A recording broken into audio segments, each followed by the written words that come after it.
Immigration ਦੇ ਨਾਲ ਜੁੜੀਆਂ ਹੋਈਆਂ ਕੁਝ ਅਪਡੇਟਸ ਲੈ ਕੇ ਮੈਂ ਬਰੁਣ ਕੌਰ ਮਾਨ ਹਾਜ਼ਰ। ਸਤਿ ਸ੍ਰੀ ਅਕਾਲ। ਤੁਸੀਂ ਦੇਖ ਰਹੇ ਹੋ ਪੰਜਾਬ ਮੇਲ USA TV।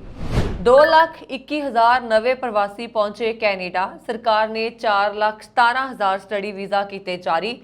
ਟਾਰਗੇਟ ਹਾਲੇ ਵੀ ਨਹੀਂ ਹੋਇਆ ਪੂਰਾ। ਸਿਹਤ ਖੇਤਰ ਦੇ ਨਾਲ ਜੁੜੇ ਲੋਕਾਂ ਲਈ ਵੱਡੀ ਖਬਰ। ਕੈਨੇਡਾ ਨੇ ਐਕਸਪ੍ਰੈਸ ਐਂਟਰੀ ਤਹਿਤ ਖੋਲੇ ਦਰਵਾਜ਼ੇ। ਬ੍ਰਿਟਿਸ਼ ਅਦਾਲਤ ਦਾ ਫੈਸਲਾ, ਸ਼ਰਨ ਮੰਗਣ ਵਾਲਿਆਂ ਨੂੰ ਰਵਾਂਡਾ ਭੇਜਣ ਦੀ ਯੋਜਨਾ ਗੈਰ ਕਾਨੂੰਨੀ। ਆਸਟ੍ਰੇਲੀਆ ਦੇ ਵਿਦਿਅਕ ਅਦਾਰਿਆਂ ਦੇ ਵਿੱਚ ਪੜ੍ਹਨ ਵਾਲੇ ਭਾਰਤੀ ਵਿਦਿਆਰਥੀ ਇਸ ਸਾਲ 1 ਜੁਲਾਈ ਤੋਂ ਬਿਨਾਂ ਵੀਜ਼ਾ ਸਪਾਂਸਰ 8 ਸਾਲ ਤੱਕ ਕੰਮ ਲਈ ਵੀ ਨਹੀਂ ਕਰ ਸਕਣਗੇ। ਭਾਰਤੀਆਂ ਦਾ ਵਿਦੇਸ਼ ਪਿਆਰ, ਇਹਨਾਂ ਦੇਸ਼ਾਂ ਵੱਲ ਸਭ ਤੋਂ ਵੱਧ ਰੁਖ ਕਰ ਰਹੇ ਨੇ ਭਾਰਤੀ। UK 'ਚ ਪੈਸੇ ਲਈ ਅੰਗਰੇਜ਼ੀ ਨਾ ਜਾਣਨ ਵਾਲਿਆਂ ਦੀ ਥਾਂ ਟੈਸਟ ਦੇਣ ਵਾਲੇ ਪੰਜਾਬੀ ਨੇ ਗੁਨਾਹ ਕਬੂਲ ਕੀਤਾ। ਤੁਸੀਂ ਦੇਖ ਰਹੇ ਹੋ ਵੀਕਲੀ ਇਮੀਗ੍ਰੇਸ਼ਨ ਅਪਡੇਟ। ਕੈਨੇਡਾ ਸਰਕਾਰ ਨੇ ਆਪਣੇ ਦੇਸ਼ ਦੇ ਵਿੱਚ ਪ੍ਰਵਾਸੀਆਂ ਦਾ ਜੋ ਟਾਰਗੇਟ ਰੱਖਿਆ ਹੈ ਉਸ ਦੇ ਮੁਤਾਬਕ ਮਈ ਦੇ ਆਖਰ ਤੱਕ ਹੀ ਅੱਧੇ ਨਵੇਂ ਪ੍ਰਵਾਸੀ ਕੈਨੇਡਾ 'ਚ ਦਾਖਲ ਹੋ ਚੁੱਕੇ ਨੇ। ਕੈਨੇਡਾ ਸਰਕਾਰ ਨੇ 4,65,000 ਨਵੇਂ ਪ੍ਰਵਾਸੀਆਂ ਨੂੰ ਆਪਣੇ ਦੇਸ਼ ਦੀ PR ਦੇਣ ਦਾ ਟਾਰਗੇਟ ਰੱਖਿਆ ਹੈ।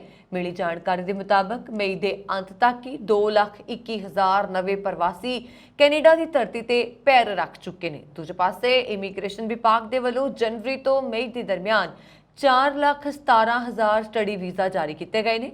ਪਿਛਲੇ ਸਾਲ ਇਸ ਸਮੇਂ ਦੌਰਾਨ 2,86,000 ਵੀਜ਼ਾ ਜਾਰੀ ਹੋਏ ਸਨ। ਇਸ ਤੋਂ ਇਲਾਵਾ ਜਨਵਰੀ ਤੋਂ ਮਈ ਮਹੀਨੇ ਤੱਕ 6,96,000 ਵਰਕ ਪਰਮਿਟ ਜਾਰੀ ਕੀਤੇ ਗਏ ਨੇ, ਜਿਨ੍ਹਾਂ ਦੀ ਗਿਣਤੀ ਪਿਛਲੇ ਸਾਲ ਇਹਨਾਂ ਮਹੀਨਿਆਂ ਦੌਰਾਨ 3,63,000 ਦਰਜ ਹੋਈ ਸੀ। ਵੱਡੀ ਗਿਣਤੀ ਵਿੱਚ ਕੈਨੇਡਾ ਆ ਰਹੇ ਪ੍ਰਵਾਸੀਆਂ ਦੀ ਗਿਣਤੀ ਦੇ ਨਾਲ ਕੈਨੇਡਾ ਦੇ ਇਮੀਗ੍ਰੇਸ਼ਨ ਬੈਕਲੌਗ ਦੇ ਵਿੱਚ ਮੁੜ ਵਾਧਾ ਹੋ ਸਕਦਾ ਹੈ। ਮਈ ਮਹੀਨੇ ਦੇ ਆਖਰ ਤੱਕ 8,20,000 ਅਰਜ਼ੀਆਂ ਤੈਅਸ਼ੁਦਾ ਹੱਦ ਅੰਦਰ ਪ੍ਰੋਸੈਸ ਨਾ ਹੋ ਸਕੀਆਂ, ਜਿਸ ਤੋਂ ਸਾਫ਼ ਹੈ ਕਿ 8,20,000 ਅਰਜ਼ੀਆਂ ਹਾਲੇ ਤੱਕ PR ਲੈਣ ਲਈ ਕਤਾਰ ਵਿੱਚ ਲੱਗੀਆਂ ਹੋਈਆਂ ਨੇ। ਇਸੇ ਤਰ੍ਹਾਂ ਪਰਮਾਨੈਂਟ ਰੈਜ਼ੀਡੈਂਸ ਦੀਆਂ 6,40,000 ਅਰਜ਼ੀਆਂ ਦੇ ਵਿੱਚੋਂ 48% ਦਾ ਨਿਪਟਾਰਾ ਸਮਾਂ ਹੱਦ ਲੰਘਣ ਤੋਂ ਪਹਿਲਾਂ ਨਾ ਕੀਤਾ ਜਾ ਸਕਿਆ। ਮਾਰਚ ਵਿੱਚ ਇਮੀਗ੍ਰੇਸ਼ਨ ਅਰਜ਼ੀਆਂ ਦਾ ਬੈਕਲੌਗ 8,96,000 ਦਰਜ ਕੀਤਾ ਗਿਆ ਸੀ, ਜੋ ਕਿ ਅਪ੍ਰੈਲ ਵਿੱਚ ਘਟ ਕੇ 8,09,000 ਤੇ ਆ ਗਿਆ। ਪਰ ਮਈ ਮਹੀਨੇ ਦੇ ਖਤਮ ਹੁੰਦਿਆਂ ਹੀ ਬੈਕਲੌਗ ਦੇ ਵਿੱਚ ਮੁੜ ਵਾਧਾ ਵੇਖਣ ਨੂੰ ਮਿਲਿਆ ਹੈ ਤੇ ਹੁਣ ਕੈਨੇਡਾ ਇਮੀਗ੍ਰੇਸ਼ਨ ਦਾ ਬੈਕਲੌਗ 8,20,000 ਅਰਜ਼ੀਆਂ ਤੇ ਆ ਗਿਆ ਹੈ। ਕੈਨੇਡਾ ਨੇ ਆਪਣੇ ਨਵੇਂ ਸ਼੍ਰੇਣੀ ਆਧਾਰਿਤ ਐਕਸਪ੍ਰੈਸ ਐਂਟਰੀ ਚੋਣ ਰਾਹ ਤਹਿਤ 500 ਹੈਲਥ ਕੇਅਰ ਵਰਕਰਾਂ ਨੂੰ ਇਮੀਗ੍ਰੇਸ਼ਨ ਦੇ ਲਈ ਸੱਦਾ ਦਿੱਤਾ ਹੈ, ਜਿਨ੍ਹਾਂ ਲਈ ਘੱਟੋ-ਘੱਟ ਵਿਆਪਕ ਰੈਂਕਿੰਗ ਸਿਸਟਮ ਸਕੋਰ 476 ਦੀ ਲੋੜ ਹੈ। ਮਈ ਵਿੱਚ 6 ਨਵੀਆਂ ਸ਼੍ਰੇਣੀਆਂ ਦੀ ਘੋਸ਼ਣਾ ਕੀਤੀ ਗਈ ਸੀ। ਹਾਲ ਹੀ ਵਿੱਚ ਕੀਤੇ ਚੋਣ ਡਰਾਅ ਤੋਂ ਬਾਅਦ 1,500 ਕਰਮਚਾਰੀਆਂ ਨੂੰ ਅਪਲਾਈ ਕਰਨ ਦੇ ਲਈ ਸੱਦਾ ਦੇਣ ਵਾਲਾ ਦੂਜਾ ਡਰਾਅ 5 ਜੁਲਾਈ ਨੂੰ ਹੋਏਗਾ। ਇਮੀਗ੍ਰੇਸ਼ਨ, ਸ਼ਰਨਾਰਥੀ ਅਤੇ ਨਾਗਰਿਕਤਾ ਮੰਤਰੀ ਸਿਆਨ ਫਰੇਜ਼ਰ ਨੇ ਬੁੱਧਵਾਰ ਨੂੰ ਟਵੀਟ ਕੀਤਾ ਕਿ ਅਸੀਂ ਕੈਨੇਡਾ ਵਿੱਚ ਹੋਰ ਸਿਹਤ ਸੰਭਾਲ ਕਰਮਚਾਰੀਆਂ ਨੂੰ ਲਿਆ ਰਹੇ ਹਾਂ। ਅਸੀਂ ਦ੍ਰਿਸ਼ਟੀਕੋਣ ਬਦਲਾ ਲਿਆ ਹੈ ਅਤੇ ਇਸ ਦੇ ਤਹਿਤ ਗੰਭੀਰ ਮਜ਼ਦੂਰਾਂ ਦੀ ਘਾਟ ਦਾ ਸਾਹਮਣਾ ਕਰ ਰਹੇ ਕੁਝ ਸੈਕਟਰਾਂ ਤੇ ਵਾਧੂ ਫੋਕਸ ਕਰਦਿਆਂ ਇਮੀਗ੍ਰੇਸ਼ਨ ਦੇ ਵੱਲ ਧਿਆਨ ਦਿੱਤਾ ਹੈ। ਇਸ ਨਵੀਂ ਪ੍ਰਕਿਰਿਆ ਤੋਂ ਲਾਭ ਲੈਣ ਵਾਲਾ ਪਹਿਲਾ ਖੇਤਰ ਹੈਲਥ ਕੇਅਰ ਹੈ। ਫਰੇਜ਼ਰ ਦੇ ਅਨੁਸਾਰ ਨਵੇਂ ਪ੍ਰੋਗਰਾਮ ਦੇ ਨਾਲ ਇਸ ਸਾਲ ਫੈਡਰਲ ਐਕਸਪ੍ਰੈਸ ਐਂਟਰੀ ਸਿਸਟਮ ਰਾਹੀਂ ਕੈਨੇਡਾ ਆਉਣ ਵਾਲੇ ਸਿਹਤ ਸੰਭਾਲ ਕਰਮਚਾਰੀਆਂ ਦੀ ਗਿਣਤੀ ਦੁੱਗਣੀ ਹੋਣ ਦੀ ਉਮੀਦ ਹੈ। ਸਟੈਮ ਖੇਤਰ ਤੋਂ ਯੋਗ ਉਮੀਦਵਾਰਾਂ ਨੂੰ ਸੱਦਾ ਦੇਣ ਦੇ ਲਈ ਇੱਕ ਡਰਾਅ ਵੀ ਜਾਰੀ ਕੀਤੇ ਜਾਣ ਦੀ ਉਮੀਦ ਹੈ। ਦੇਸ਼ ਦੀ ਫਲੈਗਸ਼ਿਪ ਆਰਥਿਕ ਇਮੀਗ੍ਰੇਸ਼ਨ ਪ੍ਰਬੰਧਨ ਪ੍ਰਣਾਲੀ ਦੇ 15ਵੇਂ ਡਰਾਅ ਦੇ ਵਿੱਚ ਕੁੱਲ 4,300 ਉਮੀਦਵਾਰਾਂ ਨੂੰ ਸੱਦਾ ਦਿੱਤਾ ਗਿਆ ਸੀ ਅਤੇ 8 ਜੂਨ ਨੂੰ ਹਾਲ ਹੀ ਵਿੱਚ ਹੋਏ ਡਰਾਅ ਤੋਂ ਬਾਅਦ 4,800 ਉਮੀਦਵਾਰਾਂ ਨੂੰ ਸੱਦਾ ਦਿੱਤਾ ਗਿਆ।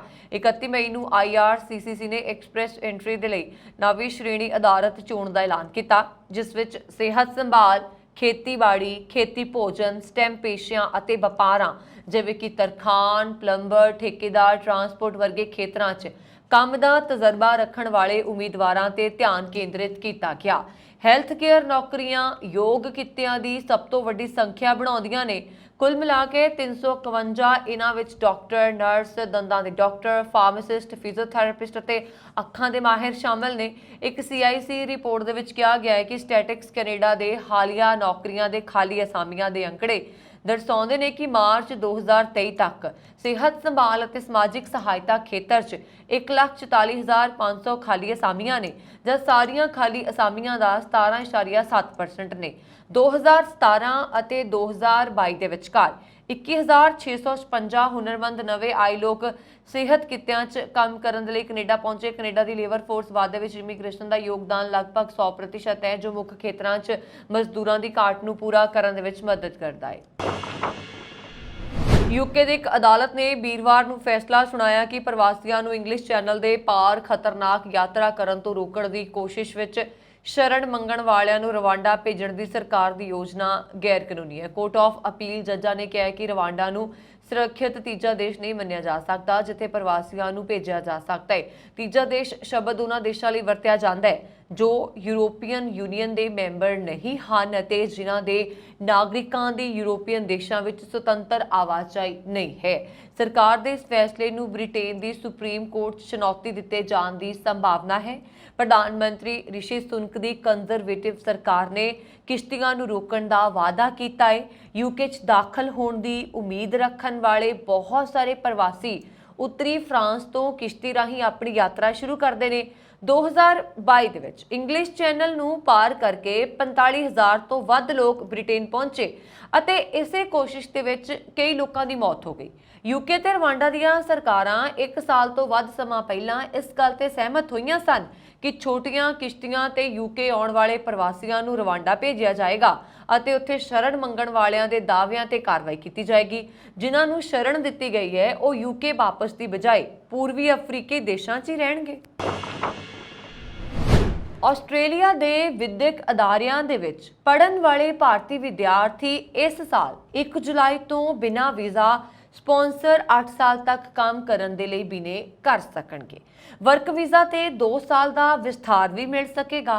ਹਰ ਪੰਦਰਵਾੜੇ 'ਚ ਕੰਮ ਦੇ ਘੰਟੇ ਦੀ ਹੱਦ 40 ਤੋਂ ਵਧਾ ਕੇ 48 ਕਰ ਦਿੱਤੀ ਜਾਏਗੀ। ਵੀਜ਼ਾ ਸਪਾਂਸਰ ਉਹਨਾਂ ਲੋਕਾਂ ਦੇ ਸਾਰੇ ਖਰਚਿਆਂ ਦੀ ਜ਼ਿੰਮੇਵਾਰੀ ਲੈਂਦੇ ਨੇ ਜਿਨ੍ਹਾਂ ਦੇ ਕੋਲ ਵਿਦੇਸ਼ ਯਾਤਰਾ ਦੇ ਦੌਰਾਨ ਆਪਣੇ ਖਰਚਿਆਂ ਦਾ ਭੁਗਤਾਨ ਕਰਨ ਦੇ ਲਈ ਆਮਦਨ ਸਰਟੀਫਿਕੇਟ ਨਹੀਂ ਹੈ। ਇਸ ਮਹੀਨੇ ਦੀ ਸ਼ੁਰੂਆਤ ਦੇ ਵਿੱਚ ਭਾਰਤ ਤੇ ਆਸਟ੍ਰੇਲੀਆ ਨੇ ਵਿਦਿਆਰਥੀਆਂ, ਅਕਾਦਮਿਕ ਸ਼ੋਧਕਰਤਾਵਾਂ ਲਈ ਮੌਕੇ ਵਧਾਉਣ ਦੇ ਲਈ ਇਮੀਗ੍ਰੇਸ਼ਨ ਭਾਈਵਾਲੀ ਸਮਝੌਤੇ ਤੇ ਹਸਤਾਖਰ ਕੀਤੇ ਸਨ। Mobility arrangement for talented early professionals scheme के तहत, जी हाँ एक बारी फिर तो दस दिंदे हां, mobility arrangement for talented early professional schemes के तहत भारत के नौजवान पेशेवरां नूं बिना वीज़ा स्पॉन्सर देश विच रहण दी आग्या मिलेगी।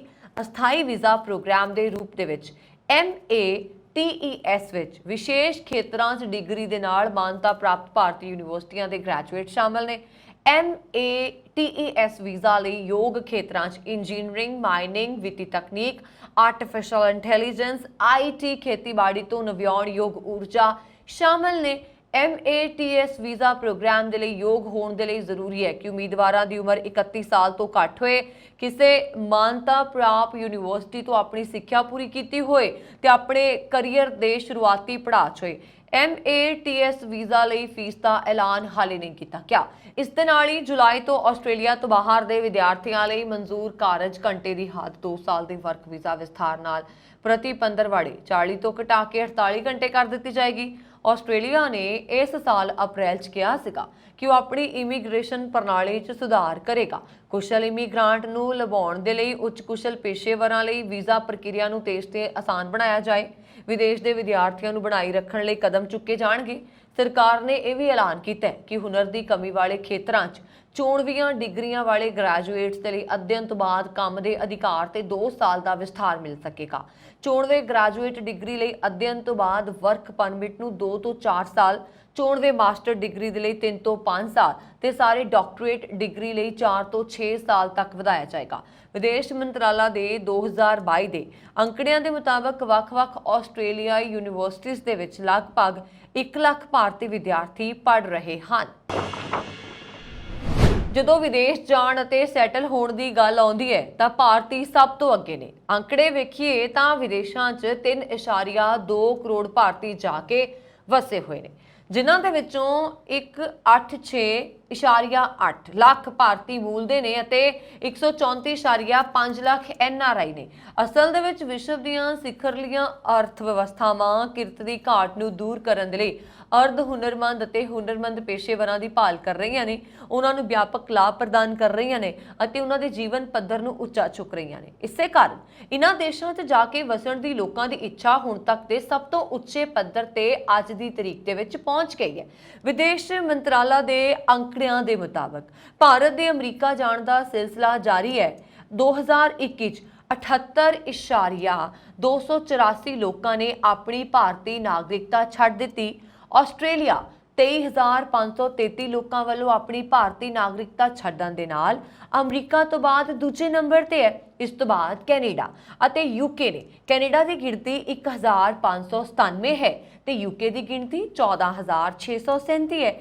ਵੱਡੀ ਗਿਣਤੀ ਵਿੱਚ ਭਾਰਤੀਆਂ ਨੇ Italy, New Zealand, Singapore, Germany, Netherland, Sweden, Spain ਦੇ ਨਾਗਰਿਕ ਬਣਨ ਦੀ ਚੋਣ ਵੀ ਕੀਤੀ ਹੈ। ਸੰਯੁਕਤ ਰਾਸ਼ਟਰ ਦੀ ਇੱਕ ਰਿਪੋਰਟ ਦੇ ਅਨੁਸਾਰ 2020 ਦੇ ਵਿੱਚ ਕੌਮਾਂਤਰੀ ਪ੍ਰਵਾਸੀਆਂ ਦੀਆਂ ਚੋਟੀ ਦੀਆਂ 20 ਥਾਵਾਂ ਦੇ ਵਿੱਚੋਂ 3 ਨੂੰ ਛੱਡ ਕੇ ਸਾਰੇ ਉੱਚ ਆਮਦਨ ਵਾਲੇ ਜਾਂ ਉੱਚ ਮੱਧ ਆਮਦਨ ਵਾਲੇ ਦੇਸ਼ ਸਨ।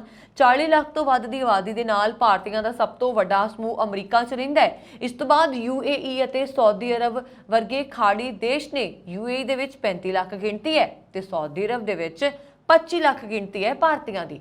ਇਮੀਗ੍ਰੇਸ਼ਨ ਰੁਝਾਨਾਂ ਦੇ ਅਨੁਸਾਰ ਉੱਚ ਹੁਨਰਮੰਦ ਭਾਰਤੀ ਪੇਸ਼ੇਵਰ ਅਮਰੀਕਾ, ਕੈਨੇਡਾ, UK ਵਰਗੇ ਵਿਕਸਿਤ ਦੇਸ਼ਾਂ ਦੀ ਚੋਣ ਕਰਦੇ ਨੇ ਕਿਉਂਕਿ ਅਜਿਹੇ ਦੇਸ਼ ਜੀਵਨ ਦੇ ਮਿਆਰ, ਸਥਿਰ ਆਰਥਿਕਤਾ, ਸਾਫ਼ ਵਾਤਾਵਰਣ, ਚੰਗੀ ਤਰ੍ਹਾਂ ਵਿਕਸਿਤ ਸਿਹਤ ਸੰਭਾਲ ਅਤੇ ਸਿੱਖਿਆ ਪ੍ਰਣਾਲੀ ਪ੍ਰਦਾਨ ਕਰਦੇ ਨੇ। ਇਹਨਾਂ ਦੇਸ਼ਾਂ ਵੱਲੋਂ ਦਿੱਤੇ ਜਾਣ ਵਾਲੇ ਤੇਜ਼ੀ ਨਾਲ ਵੀਜ਼ਾ ਵੀ ਲੋਕਾਂ 'ਚ ਇਹਨਾਂ ਦੀ ਮਕਬੂਲੀਅਤ ਵਧਾ ਰਹੇ ਨੇ।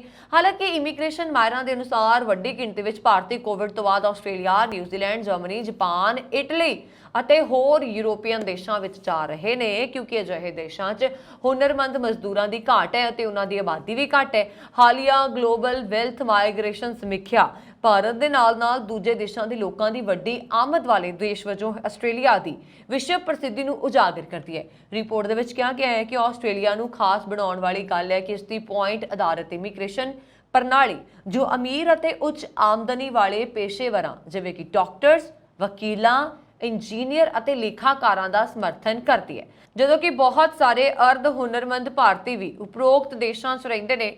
ਉਹਨਾਂ ਵਿੱਚੋਂ ਬਹੁਤੇ GCC ਦੇਸ਼ਾਂ, ਪੱਛਮੀ ਏਸ਼ੀਆ, ਸਿੰਗਾਪੁਰ ਅਤੇ ਮਲੇਸ਼ੀਆ ਵਰਗੇ ਏਸ਼ੀਆਈ ਦੇਸ਼ਾਂ 'ਚ ਪ੍ਰਵਾਸ ਕਰਦੇ ਨੇ। ਖਾੜੀ ਦੇਸ਼ਾਂ ਵਿੱਚ ਭਾਰਤੀ ਆਬਾਦੀ ਦਾ ਲਗਭਗ 70% ਅਰਧ ਹੁਨਰਮੰਦ ਅਤੇ ਗੈਰ ਕੁਸ਼ਲ ਕਾਮੇ ਨੇ। 20-30% ਪੇਸ਼ੇਵਰ ਕਰਮਚਾਰੀ ਨੇ। ਥੋੜਾ ਜਿਹਾ ਹਿੱਸਾ ਘਰੇਲੂ ਨੌਕਰ ਵੀ ਨੇ। ਮੀਡੀਆ ਰਿਪੋਰਟਾਂ ਦੇ ਅਨੁਸਾਰ ਸਾਊਦੀ ਅਰਬ ਜੋ ਕਿ UAE ਤੋਂ ਬਾਅਦ ਦੂਜੀ ਸਭ ਤੋਂ ਵੱਡੀ ਗਿਣਤੀ ਵਿੱਚ ਭਾਰਤੀ ਹੈ 2022 'ਚ 1,78,630 ਭਾਰਤੀਆਂ ਨੂੰ ਰੋਜ਼ਗਾਰ ਦੇਗਾ ਜੋ ਕਿ 2021 ਵਿੱਚ ਕੇਵਲ 32,845 ਸੀ।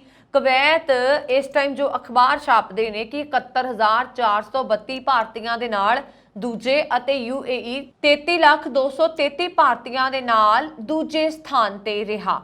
Organisation for economic cooperation and development ਦੇ ਦੁਆਰਾ ਅੰਤਰਰਾਸ਼ਟਰੀ ਮਾਈਗ੍ਰੇਸ਼ਨ ਰੁਝਾਨਾਂ ਬਾਰੇ ਇੱਕ ਰਿਪੋਰਟ ਦੇ ਅਨੁਸਾਰ ਆਰਥਿਕ ਤੌਰ ਤੇ ਵਿਕਸਿਤ ਦੇਸ਼ ਵਿੱਚ ਪੜ੍ਹਨ ਤੋਂ ਬਾਅਦ ਮੇਜ਼ਬਾਨ ਦੇਸ਼ ਵਿੱਚ ਰਹਿਣ ਅਤੇ ਕੰਮ ਕਰਨ ਲਈ ਸਾਰੇ ਵਿਦੇਸ਼ੀ ਵਿਦਿਆਰਥੀਆਂ ਦੀ ਸਭ ਤੋਂ ਵੱਧ ਸੰਭਾਵਨਾ ਭਾਰਤੀ ਨੇ। ਭਾਰਤੀ ਮੂਲ ਦੇ 34 ਵਰਿਆਂ ਦੇ ਇੱਕ ਵਿਅਕਤੀ ਨੇ ਆਪਣੇ ਵੱਲੋਂ ਕੀਤੀ ਧੋਖਾਧੜੀ ਦੀ ਗੱਲ ਮਨਜ਼ੂਰ ਕਰ ਲਈ। ਉਸਨੇ ਹੋਰ ਲੋਕਾਂ ਦੀ ਥਾਂ ਤੇ 36 ਤੋਂ ਵੱਧ ਡਰਾਈਵਿੰਗ ਦੇ ਟੈਸਟ ਦਿੱਤੇ ਅਤੇ ਹਰ ਵਾਰੀ 1500 ਪਾਉਂਡ ਦੀ ਕਮਾਈ ਕੀਤੀ। ਇਸ ਮਾਮਲੇ ਦੇ ਵਿੱਚ ਉਸ ਨੂੰ ਸਜ਼ਾ ਕੱਟਣੀ ਪੈ ਸਕਦੀ ਹੈ। ਮੰਗਲਵਾਰ ਨੂੰ ਰੀਡਿੰਗ ਮੈਜਿਸਟ੍ਰੇਟ ਅਦਾਲਤ ਵਿੱਚ ਪੇਸ਼ ਹੋ ਕੇ ਰਿਡੋਲ ਐਵਨਿਊ ਦੇ ਸਤਵਿੰਦਰ ਸਿੰਘ ਨੇ ਧੋਖਾਧੜੀ ਕਰਨ ਦੀ ਗੱਲ ਮੰਨ ਲਈ ਹੈ। ਉਹ ਜਿਹੜਾ ਸਤਵਿੰਦਰ ਸਿੰਘ ਹੈ ਉਸਨੇ ਲੋਕਾਂ ਲਈ ਟੈਸਟ ਦਿੱਤਾ ਜੋ ਅੰਗਰੇਜ਼ੀ ਨਹੀਂ ਸੀ ਜਾਣਦੇ। ਇੱਥੇ ਜ਼ਿਕਰਯੋਗ ਹੈ ਕਿ ਇੰਗਲੈਂਡ ਦੇ ਵਿੱਚ ਇਸ ਟਾਈਮ ਇਮੀਗ੍ਰੇਸ਼ਨ ਦੇ ਨਾਮ ਤੇ ਹੁੰਦੇ ਫਰਾਡਸ ਨੂੰ ਲੈ ਕੇ ਇੰਗਲੈਂਡ ਦੀ ਸਰਕਾਰ ਸਖਤ ਹੈ। ਉਹ ਗੈਰ ਕਾਨੂੰਨੀ ਪ੍ਰਵਾਸੀਆਂ ਨੂੰ ਲੈ ਕੇ ਵੀ ਸਖਤ ਹੈ ਔਰ ਇਦਾਂ ਦੀਆਂ ਧੋਖਾਧੜੀਆਂ ਨੂੰ ਲੈ ਕੇ ਵੀ ਸਖਤ ਹੈ। ਇਸ ਤਰ੍ਹਾਂ ਇਮੀਗ੍ਰੇਸ਼ਨ ਦੇ ਨਾਲ ਜੁੜੀਆਂ ਹੋਈਆਂ ਕੁਝ ਅਪਡੇਟਸ ਵਰੁਣ ਕੌਰ ਮਾਨ ਨੂੰ ਦਿਵਾ ਕੇ ਤੇ ਤੁਸੀਂ ਸਾਡਾ YouTube ਚੈਨਲ ਪੰਜਾਬ ਮੇਲ USA TV ਜ਼ਰੂਰ ਸਬਸਕ੍ਰਾਈਬ ਕਰ ਦਿਓ ਜੀ। ਸ਼ੁਕਰੀਆ। ਸਤਿ ਸ਼੍ਰੀ ਅਕਾਲ।